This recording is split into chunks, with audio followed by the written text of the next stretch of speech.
Salut à tous et à toutes, c'est Pierrick, j'espère que vous allez bien, j'espère que vous êtes au taquet car aujourd'hui on va changer un petit peu de terrain de jeu, on va aller du côté d'Adobe et notamment d'Illustrator car il y a eu une récente mise à jour qui a ajouté des fonctionnalités assez sympas liées à l'intelligence artificielle, donc au Generative Fill, et vous allez voir que ça apporte pas mal de possibilités, c'est le but de cette vidéo. Du coup, installez-vous confortablement et c'est parti pour une vidéo sous le signe d'Illustrator. Allez, let's go!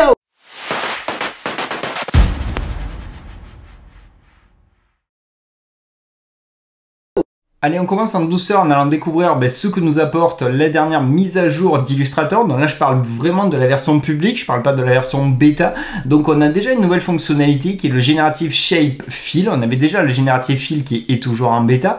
Et là, on a la possibilité, en fait, de d'abord sélectionner des tracés vectoriels, de faire un concept, comme on le voit très bien de toute façon là avec l'image, après de dire ce qu'on veut dans le prompt, et il va se servir de notre shape, de notre tracé pour remplir le visuel. J'aime bien l'idée, il y a pas mal de potentiel, donc à suivre de très près, vous me direz si vous kiffez bien l'idée. Ensuite, on a une amélioration, comme ils disent, au niveau des rendus vectoriels. Normal, j'ai envie de dire. J'ai pas vu de gros gap, mais peut-être un petit peu, mais c'est pas flagrant, on va dire. Ensuite, on a la possibilité de générer des motifs. Alors, on avait déjà la possibilité de générer des motifs, mais là, en fait, vous allez voir, les motifs, ils les ont mis à part des autres fonctions génératives. Donc, ok, pourquoi pas, ça sera plus clair pour les utilisateurs au niveau des éléments, et après c'est juste des améliorations spécifiques. Donc en gros, le gros morceau c'est vraiment celui-là, le Generative Shape Fill, qui va offrir pas mal de possibilités qu'on va voir justement ensemble. Alors avant de toute chose, pour ceux qui n'auraient pas vu d'autres vidéos que j'ai mis en place sur Illustrator, si vous êtes un utilisateur ou utilisatrice d'Illustrator et que vous êtes sur l'espace de travail les indispensables, donc celui qui est le mis en avant par Adobe, je vais être honnête avec vous, je le trouve totalement claqué au sol. Déjà, il n'y a pas tous les outils, on a la barre de contrôle, au niveau des panneaux, on n'en a pas beaucoup, et le panneau propriété, il n'y a pas tout des fois, donc à mes yeux, il n'est pas terrible.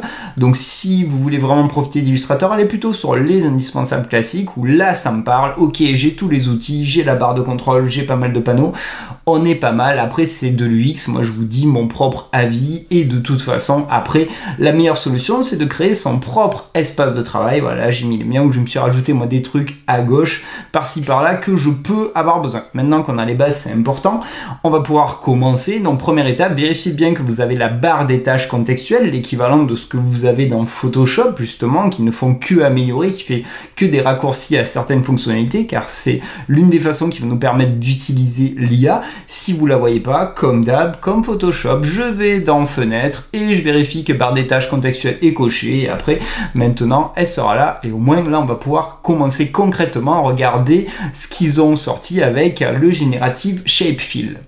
Qui dit shape dit qu'il va nous falloir un tracé. Donc là, j'ai une image d'une fusée. Je me suis dit que ça pourrait être sympa qu'on soit c'est une petite fusée mais assez simple. Justement, je passe à mode tracé. Je vais masquer l'interface comme ça, vous ne serez pas parasité. On se fait un truc très simple. Donc je pars d'une ellipse. Je vais casser les poignées en haut et en bas. Ce qui va me permettre tout simplement de me rapprocher à peu près de la forme que je veux. Ok, on est pas mal. Là, on n'a qu'à se dire qu'on n'a qu'à faire le petit hublot des familles. Je vais copier-coller dessus. Comme ça, j'ai ça. Les raccourcis, c'est la vie. N'oubliez pas. Ensuite, là, pour la base, je vais faire un rectangle que je vais descendre un peu. Je vais le dupliquer. On est plutôt pas mal. Et maintenant, je vais aller enlever les parties que j'ai pas besoin. Donc, concepteur de forme, ça, je m'en fous. Ça, je m'en fous. Ça, je m'en fous aussi. Donc là, j'ai une base qui est plutôt pas mal. Je vais refaire apparaître l'interface. On va aller sur le Pathfinder. Je vais dire de tout diviser. Ça fait un groupe et je vais dégrouper, Command Shift G. Donc là, j'ai dégroupé, ce qui va me permettre de travailler un petit peu plus précisément le réacteur. D'ailleurs, je vais zoomer. Et j'aimerais resizer le réacteur par rapport à un axe spécifique en fait. Et donc, je vais prendre l'outil Scale, mise à l'échelle. Je vais placer l'axe ici, ce qui me permet de resizer sans qu'il se déplace par rapport à l'axe. Et son petit pote aussi, même joueur joue encore, ici. Et voilà, comme ça. Comme ça, là, on commence à avoir potentiellement, je vous mets des contours un peu plus gros au niveau des éléments. Hop. Une base, elle n'est pas finie, mais une base de forme en deux fusées. Bon, maintenant on va s'attaquer au feu du réacteur. Pareil, je vais pas m'embêter. Là, j'ai les repères commentés, donc j'y vais vraiment à l'arrache.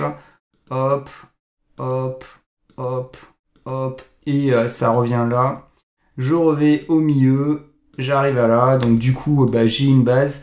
Et là, un petit coup de miroir. N'oubliez pas que vous avez un outil miroir dans Illustrator quand même. Ça sert, parce que je vois beaucoup de personnes qui font clic droit, transformation, miroir, mais...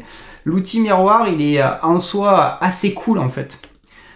Ok, j'ai à peu près la base que je veux et on va lui faire des ailes, mais des ailes très rapidos. On va pas non plus s'embêter, donc je vais juste faire potentiellement un cercle comme ça, voilà. Peut-être ça sera un petit peu plus serré. Et on va le dupliquer, voilà. Concepteur de forme, c'est fou le concepteur de forme, c'est un outil qui est génial quand même. Si vous l'utilisez pas, vous êtes des ouf. Ok, on va dire que là, on peut avoir une base d'une fusée flat très simple. On pourrait remettre l'aile aussi au milieu, mais c'est pas le but. Ok, donc on a une shape, on a notre fameuse tracée. Donc pour ça, pour vous dire qu'un tracé, c'est pas limité déjà à une forme. On l'a fait ensemble, vous avez vu le workflow. C'est pas si compliqué que ça. Illustrator, c'est du Lego. En fait, si vous décomposez un objet dans votre tête sous forme de primitive, après, vous saurez le construire. Donc je sélectionne tout et justement, je vois bien remplissage génératif de la forme bêta. Je clique et là, une fusée, voilà, on n'a qu'à prompter en français et on a les différents réglages spécifiques en fait. Est-ce que vous voulez que ça soit très précis par rapport à la forme ou est-ce que pas forcément en fait. On va mettre milieu. Au niveau des détails, on n'a qu'à dire, on le fera 3 fois, on n'aura qu'à dire qu'on en fera un en maximum. Donc là je clique sur générer. Et j'attends, il va me générer justement une fusée en vectoriel. J'ai aucune notification qui me dit que je suis en train de cramer un crédit, comme dans Photoshop. À un moment donné, j'espère que dans CC25, ils reverront un petit peu l'UX. Et on se retrouve avec 3 propositions, comme d'habitude, au niveau des propriétés, qu'on va pouvoir justement changer. Je vais vous masquer les sélections comme ça, vous verrez un peu mieux. Donc là, c'est la première. Là, c'est la deuxième. Là, c'est la troisième. Ok, peu importe celle qu'on garde. De toute façon, on pourra changer à tout moment. Donc, on a dit qu'on faisait 3 fois avec le même prompt. Une fusée, on a dit au milieu, generate. Comme d'hab, même joueur joue encore. Comme d'hab, ça va nous enlever un crédit. Donc l'avantage, c'est que là, on a vraiment quelque chose de 100% vectoriel. On parlera de toute façon tout à l'heure du résultat, que ce soit en high quality, en medium. Donc là, j'ai ma deuxième, avec bien sûr les 3 possibilités aussi. On n'a qu'à prendre celle-là. Et on a dit une dernière fois, comme ça vous aurez vraiment une visibilité des 3 types de réglages. Donc en détail, je vais mettre minimum, on sera plus sur quelque chose de très flat. Donc je génère, comme d'hab aussi 3 résultats, comme d'hab aussi un crédit qui va nous être enlevé. Et après, on parle justement ensemble des 3 types de résultats. Et là, ouais, on a vraiment quelque chose qui se rapproche un petit peu du flat, donc au niveau des éléments. Donc il a fait vraiment en blanc. Ouh là, non, là il y a... J'ai du mal sélectionner, j'ai dû zapper un truc dans ma sélection, donc on l'a refait moins crispé. Donc je resélectionne, on vérifie qu'on est bien toujours en minimum et je reclique sur générer. Ouais, faites gaffe quand vous avez plusieurs tracés justement de vérifier que vous avez bien tout sélectionné pour que tout se passe bien, parce que sinon vous pouvez avoir des surprises comme je l'ai fait là justement avec vous. Donc là, comme je vous ai dit, on aura vraiment quelque chose de très très flat. Mais ça peut être sympa aussi en soi. Donc voilà, j'ai mon élément qui est en flat. On va mettre un petit peu ici, comme ça il y a un petit peu plus de volume. Et du coup, on va regarder tout ça maintenant ensemble. Donc les 3 résultats que l'on a. Donc en ultra détaillé, franchement... Je peux pas dire que c'est moche, mais ça fait très vectorisation dynamique. Je suis désolé. Mais moi, ça me fait pas rêver. En fait, c'est beau de loin, ok, quand je suis ici, ouais, c'est super beau, c'est classe, ok, c'est bien, c'est vendeur, il y a du volume.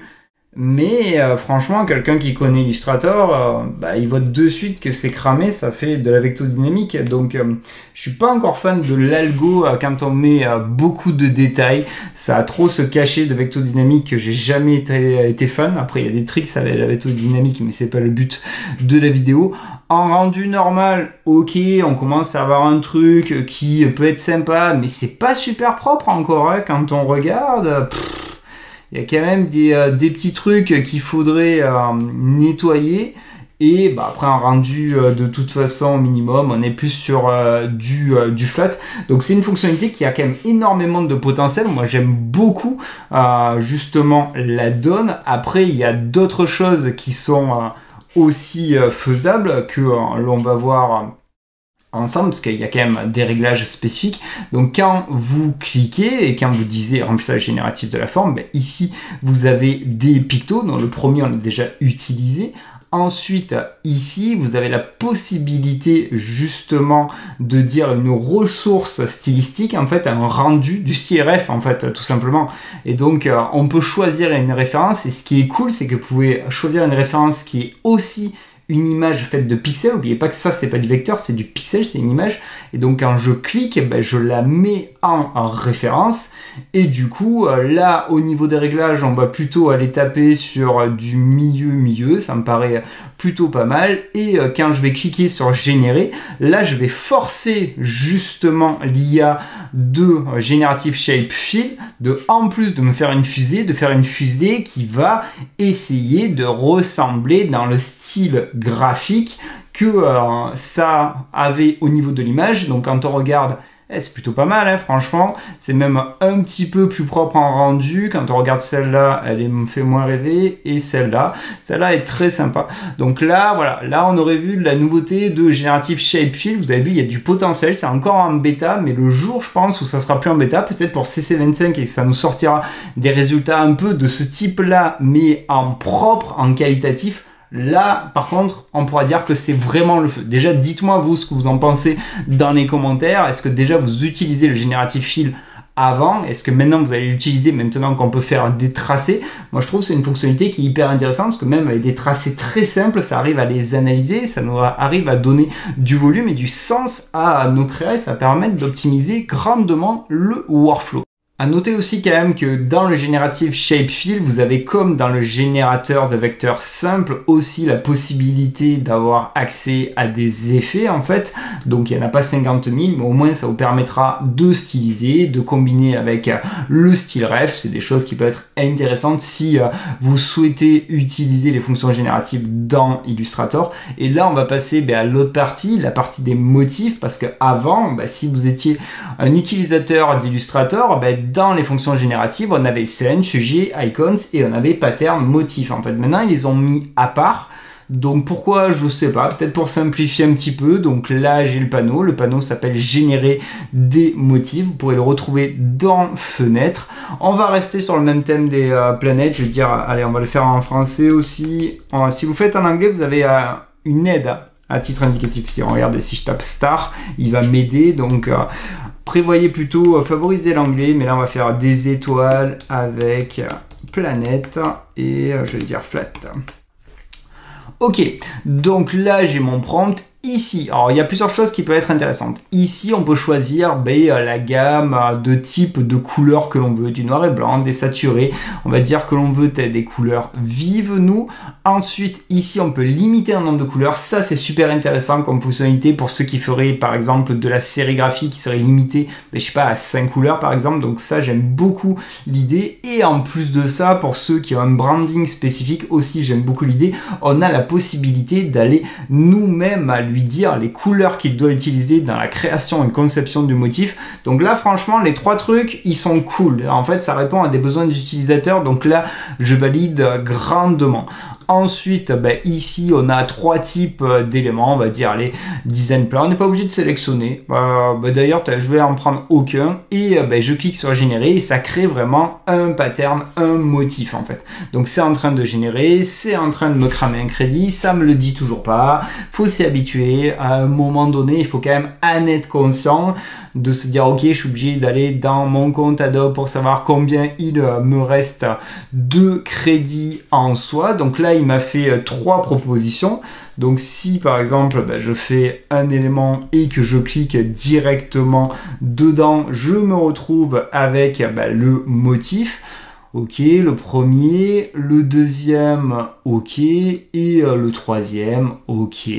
Donc au niveau des résultats, donc là les motifs que vous avez créés sont directement intégrés dans un dossier. N'oubliez pas que les motifs on les gère dans Illustrator au niveau du panneau nuancier. En fait, voilà, c'est juste une autre manière de créer des motifs. Il n'y a rien d'exceptionnel et d'ailleurs, quand je clique sur le crayon pour modifier un motif existant, c'est l'équivalent de si je double-cliquais ici. Regardez, quand je clique, là je me retrouve sur la fenêtre de base de génération de motifs qui est arrivée dans CS6.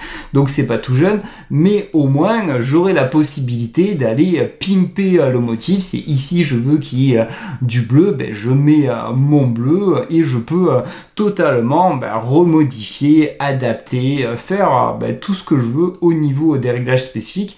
Et quand je ressortirai, je me retrouverai avec les modifications qui ont été mises en place. Donc en termes d'expérience utilisateur, c'est plutôt sympa. Pour le motif, je sais pas si je l'utiliserai en soi, parce que moi j'aimais bien les créer à la main, ça peut aller vite, mais j'aime bien l'idée, j'aime bien les fonctionnalités qu'ils ont intégré à l'intérieur. Donc après pareil, dites-moi vous si déjà vous êtes un utilisateur du panneau motif existant, donc quand on double-clique ou justement ça nous permettait de créer des motifs et d'avoir accès à pas mal de réglages spécifiques, ou est-ce que vous allez vous reposer sur les fonctions génératives en étant conscient de cramer un crédit à chaque fois.